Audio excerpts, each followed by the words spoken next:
जी दोस्तों नमस्कार, मैं सौरभ आपका स्वागत करता हूं वाईफाई क्विज गुरुकुल के अपने इस यूट्यूब चैनल पे।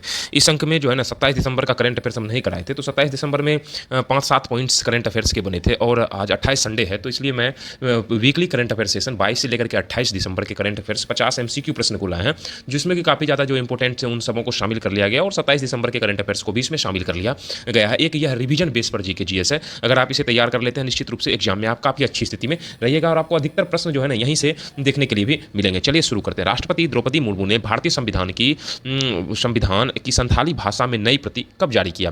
तो इन्होंने 25 दिसंबर 2025 को संथाली यह जो प्रति जारी किया। अगर हम 25 दिसंबर की बात करें तो इससे पहले भी हम बता चुके हैं, 25 दिसंबर को गुड गवर्नेंस डे पर जारी किया। गुड गवर्नेंस डे जो मुख्य रूप से अटल बिहारी वाजपेयी जी के जन्म दिवस को मनाया जाता है और साथ साथ में यह जो आदिवासी समावेशिता का प्रतीक है, यह 25 दिसंबर 2025। संथाली भाषा में संविधान किस लिपि में लिखा गया? तो यह लिपि कौन सी थी? ओल्ड चिकी लिपि। यह संथालियों की यह जो है मूल लिपि है और यह मुख्य रूप से लिपि लेफ्ट टू राइट यह लिपि लिखी जाती है। लेफ्ट टू राइट लिपि लिखी जाती है, बाएं से दाएं की ओर। ओल्ड चिकी लिपि का विकास किसने किया? अगर यह देखते हैं तो यह विकास किसने किया? पंडित रघुनाथ मुर्मू ने किया था, याद रखेगा। और इन्होंने कब किया? तो 1925 ईस्वी में रघुनाथ मुर्मू ने किया। यह संथाली पहचान है। ओल्ड चिकी लिपि का विकास कब हुआ? तो यह विकास कब हुआ? 1925 में हुआ और 1925 में इसका विकास हुआ था और अभी 2025 चल रहा है, इसलिए सांस्कृतिक महत्व को देखते हुए 2025 इसका शताब्दी वर्ष है। इसलिए यहां से प्रश्न पक्का 100% आपको एग्जाम में देखने के लिए मिलेंगे। 2025 ओल्ड चिकी लिपि का क्या वर्ष है? तो एक प्रकार से क्या है? शताब्दी वर्ष है। अगला देखते हैं, संथाली भाषा को 8वीं अनुसूची में कब शामिल किया गया? तो 2003 में 92 संविधान संशोधन अधिनियम के द्वारा इसे 8वीं अनुसूची में शामिल कर लिया गया है। अगर हमारे चैनल पे आप नए हैं तो सबसे पहले वीडियो को देखिए। वीडियो आपको अच्छा लगता है वीडियो को लाइक करिए, चैनल को सब्सक्राइब अपने दोस्तों के साथ शेयर करिए ताकि हम और हमारी टीम लगातार आपके लिए कंटेंट उपलब्ध कराते रहें। संथाली भाषा मुख्य रूप से किन राज्यों में बोली जाती है? तो संथाली भाषा का प्रमुख क्षेत्र है झारखंड और ओडिशा। मुख्य रूप से इन जगहों पर आदिवासी बहुल क्षेत्र है और साथ साथ में पश्चिम बंगाल और बिहार के भी कुछ क्षेत्र में संथाली भाषा बोली जाती है। संथाली भाषा को संविधान की 8वीं अनुसूची में शामिल करने वाला संशोधन कौन सा है? तो यह संशोधन कौन सा है? तो याद रखिएगा, यह संशोधन है आपका 92वां संविधान संशोधन। लास्ट में 2 लगा हुआ है ना, तो कब इसको किया गया? 2003 में किया गया और उस समय 22 भाषाओं को जोड़ा गया था। 2003 में मुख्य रूप से 22 भाषाओं को शामिल किया गया था, उसमें संथाली भाषा को भी शामिल किया गया। हिंदी साहित्यकार विनोद कुमार शुक्ला का निधन हो गया। कब निधन हुआ? 2025 में। उस समय इनकी आयु जो है मुख्य रूप से ये कितने वर्ष के थे? 88 वर्ष के थे। विनोद कुमार शुक्ल किस राज्य से थे? तो विनोद कुमार शुक्ल की बात करें तो यह मुख्य रूप से कहाँ? विनोद कुमार शुक्ल जो है छत्तीसगढ़, इनका संबंध छत्तीसगढ़ राज्य से थे और छत्तीसगढ़ के पहले ज्ञानपीठ पुरस्कार विजेता बने। विनोद कुमार शुक्ल की आयु की निधन के समय इनकी आयु अवधि कितनी थी? इनकी आयु अवधि 88 वर्ष थी और लंबा साहित्यिक जीवन और ग्रामीण चित्रण पर इनका मुख्य फोकस केंद्रित रहा इनके साहित्य में।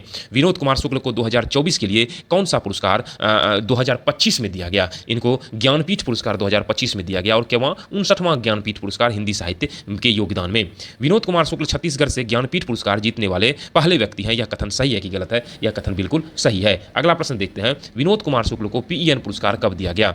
इन्हें जो है ना मतलब अंतर्राष्ट्रीय मान्यता पहले भारतीय प्राप्त करता है, तो इन्हें यह पुरस्कार 2003 में उपलब्ध कराया गया। आपके अगर कोई सुझाव है तो आप निश्चित रूप से कमेंट सेक्शन में लिखें, हम और हमारी टीम उस पर वर्क करेंगे। और साथ साथ में हमारे इसके साथ साथ में डेली जीके जीएस सीरीज भी चल रहा है जो हमारे प्लेलिस्ट में उपलब्ध है। हाल फिलहाल में जितने सारे बिहार में एग्जाम जो लगातार कंटेंट आयोजित हो रहे हैं, उन एग्जामों में जो सारे टॉपिक्स आए हैं उन टॉपिक्स को ध्यान में रखते हुए उस ऑब्जेक्टिव डेली 100 क्वेश्चंस का ऑब्जेक्टिव दिया जाता है। आप उसे तैयार करिए, काफ़ी अच्छी स्थिति में रहिएगा। अभी ज्ञानबिंदु सर के जो रोशन सर के द्वारा जो बिहार दरोगा का जो 25 सीट निकाला गया और उसमें जितने सारे डिटेल एक्सप्लेनेशन है उन सबको भी पॉइंट्स को क्वेश्चन में शामिल कर लिया गया, जो काफ़ी ज़्यादा उपयोगी होगा। ऑब्जेक्टिव होता है, प्रश्न को बनाइए। यह मत देखिए कि रेलवे का है, ग्रुप डी, जहाँ जोन साइट पे मिले, जिस यूट्यूब चैनल पे भी आप अभ्यास करिए, आपके सफलता में काफी निर्णायक सिद्ध होगा। विनोद कुमार शुक्ल को साहित्यिक पहचान साहित्य अकादमी पुरस्कार किस रचना के लिए मिला? इन्हें यह रचना दीवार में एक खिड़की रहती थी के लिए मिला। कब मिला? 1999 में। राष्ट्रीय गुड गवर्नेंस डे कब मनाया जाता है? तो गुड गवर्नेंस डे 25 दिसंबर को मनाया जाता है, अटल बिहारी वाजपेयी जी के जन्मदिवस पर। गुड गवर्नेंस डे किस पूर्व प्रधानमंत्री की जन्मदिवस पर मनाया जाता है? तो यह अटल बिहारी वाजपेयी जी का जन्म, इनका जन्म अगर बात करें तो कब हुआ था? 1924 में हुआ था और शासन सुधार का प्रतीक इन्हें माना जाता है। गुड गवर्नेंस डे कब से मनाया जा रहा है? अगर यह जो है हम देखें यह कब से मनाया जा रहा है, तो यह 2014 से गुड गवर्नेंस डे मोदी सरकार के द्वारा शुरू किया गया है। अटल बिहारी वाजपेयी का जन्म कब हुआ था? इनका जन्म 25 दिसंबर 1924 को हुआ था। कहाँ? ग्वालियर, मध्य प्रदेश में। अटल बिहारी वाजपेयी जी का निधन कब हुआ? तो इनका निधन 16 अगस्त 2018 ईस्वी को इनका निधन हुआ। उस समय इनकी आयु 93 वर्ष थी। अटल बिहारी वाजपेयी को भारत रत्न से कब सम्मानित किया? 2015 में इन्हें भारत रत्न सम्मान मिला। मरणोपरांत राजनीतिक योगदान के लिए 2015 में राजनीतिक योगदान में काफ़ी इनका स्थान रहा है। अगला देखते हैं, मरणोपरांत नहीं है, अगला देखते हैं गुड गवर्नेंस डे का सप्ताह कब मनाया जाता है? गुड गवर्नेंस डे का सप्ताह 19 से 25 दिसंबर को मनाया जाता है, शासन सप्ताह के रूप में। अगला देखते हैं इंटरनेशनल पेंडेमिक प्रीपेयरनेस डे कब मनाया जाता है? पेंडेमिक प्रीपेयरनेस डे 27 दिसंबर को मनाया जाता है। किसके द्वारा? यूएन के द्वारा महामारी तैयारी के लिए। पेंडेमिक प्रीपेयरनेस डे को पहली बार कब मनाया गया? अगर पहली बार की हम लोग बात करें तो 27 दिसंबर 2020 ईस्वी को पहली बार मनाया गया। पेंडेमिक डे की घोषणा किसने की? अगर इसकी घोषणा संयुक्त राष्ट्र महासभा के द्वारा किया गया। 2025 पेंडेमिक डे की थीम क्या है? अगर थीम की हम लोग बात करते हैं, strengthening global health system for future crisis, यह इसकी थीम है, जो कि स्वास्थ्य प्रणाली को मजबूती को पर विशेष ध्यान दिया गया है। भारत में साइक्लोन डेटवा प्रभावित किस देश को सहायता दी? तो मुख्य रूप से श्रीलंका को भारत के द्वारा सहायता दिया गया। ऑपरेशन सागर बंधु के तहत साइक्लोन डेटवा के कारण कितनी मौतें हुई? डेटवा के कारण 643 लोगों की मौतें हुई। कहाँ? मुख्य रूप से श्रीलंका में। भारत ने सागर बंधु के तहत इसे मतलब हेल्प किया। भारत ने श्रीलंका को कितने मिलियन डॉलर की सहायता देने की घोषणा किया है? तो 450 मिलियन डॉलर की भारत सहायता देगा और लगभग इसकी अगर मूल्य में देखें तो लगभग जो है ना 3700 करोड़ रुपया, लगभग 3700 करोड़ रुपया। कितना? 3700 करोड़ रुपया। अगला देखते हैं, साइक्लोन डेटवा सहायता का नाम क्या है? ऑपरेशन सागर बंधु के तहत यह जो है सहायता राशि प्रदान किया गया 28 नवंबर 2025। अरावली में खनन की अनुमति कितने प्रतिशत क्षेत्र में दी गई है? तो 0.19% क्षेत्र में यह दिया गया है। किसके लिए? मुख्य रूप से पर्यावरण संतुलन के लिए।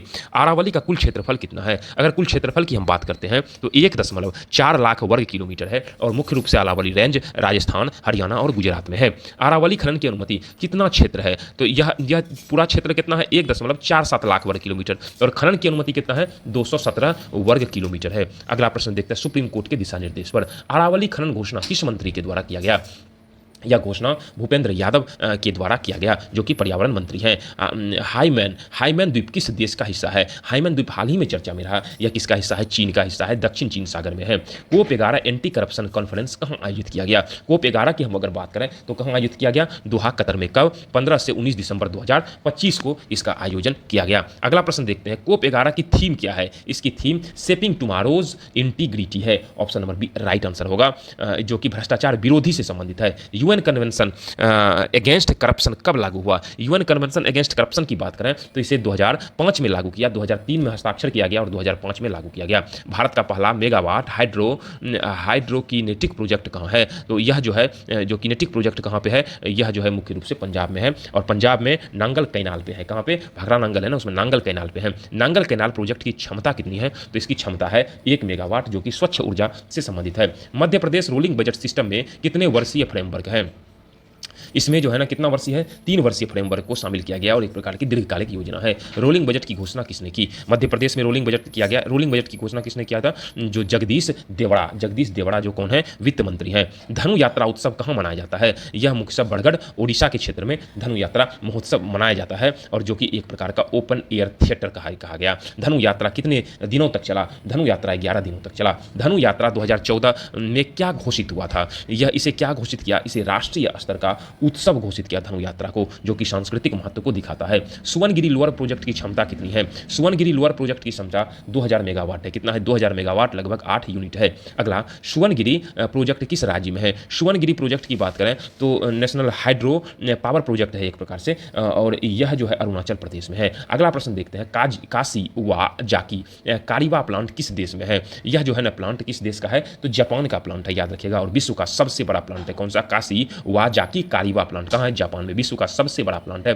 काशी वाजाकी करीवा की क्षमता कितनी है? अगर इसकी क्षमता की बात करें तो 8212 मेगावाट है। कितनी है? 8212 मेगावाट। फीफा अरब कप 2025 का विजेता कौन था? इसके विजेता कौन था? अरब कप 2025 का विजेता वह मोरक्को था। फाइनल में इसने किसने हराया? फाइनल में इसने जो है ना जॉर्डन को हराया, याद रखिएगा। फाइनल में किसको हराया? जॉर्डन को हराया। इस प्रकार से यह जो है वीकली करंट अफेयर्स प्रोग्राम, जिसमें 27 दिसंबर के करंट अफेयर्स को भी जो थोड़े बहुत बनते थे उसको सम्मिलित कर लिया गया है और 22 से 28 तक के करंट अफेयर्स को करा दिया गया। इस प्रकार वीडियो पर बने रहने के लिए, वीडियो को देखने के लिए, वीडियो को लाइक करने के लिए, चैनल को सब्सक्राइब करने के लिए मैं सौरभ अपनी पूरी वाईफाई क्विज गुरुकुल टीम की ओर से आपका आभार व्यक्त करता हूं। मिलते हैं अगले अंक में, तब तक के लिए जय हिंद, जय भारत।